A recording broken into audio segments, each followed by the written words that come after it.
Welcome to the Tent of Nations.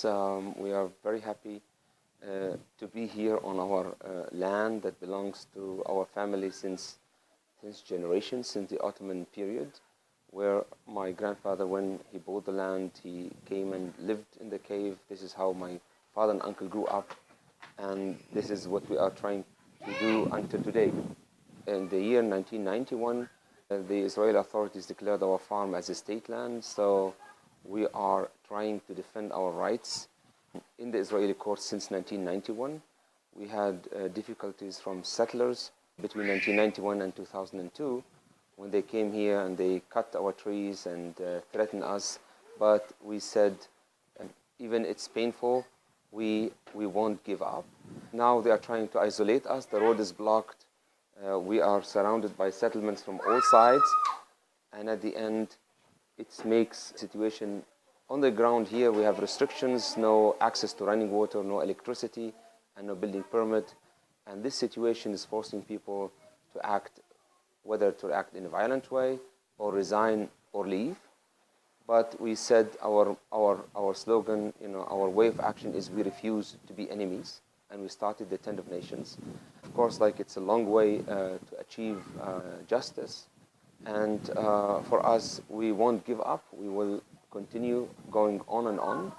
We had an attack almost 2 weeks ago on the 19th of May. Early in the morning, the Israeli military came and they destroyed land in the valley, and destroyed fruit trees, hundreds of fruit trees, apricots, apple, and grape trees. And this is done shortly before the harvest. So they claim the land is a state land, but the land is a private property.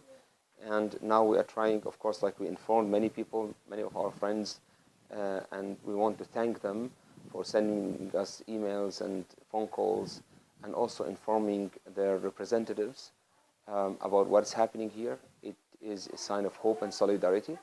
We are also going legally, and we are trying to defend our rights in a legal way. So our lawyer is appealing. We hope that one day justice will prevail and the sun of justice will rise again. It's a difficult time, it's a painful time, because those trees are, we watch them growing up like our own children. But at the end, we have to go through this valley or through this dark tunnel, but we know that the tunnel is not the end of the story. It is, we have to go through it, and then the light will shine again. We still work so hard to educate the new generations. So we have our summer camp with children starting the 7th of July. We are bringing children from Bethlehem area, and the mosaic that is done here is done by children during one of our summer camps. So we collected the broken tiles from the garbage, and the idea is to help the children. Out of nothing, you can achieve something.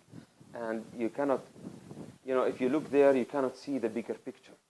But every stone is important to shape the bigger picture. So it's important to say, I do whatever I can, other people can do whatever they can, and all those small steps together will make a difference. That's why it's important to say we have to keep hope alive, and with faith, with love, and with hope, we are able to make a difference.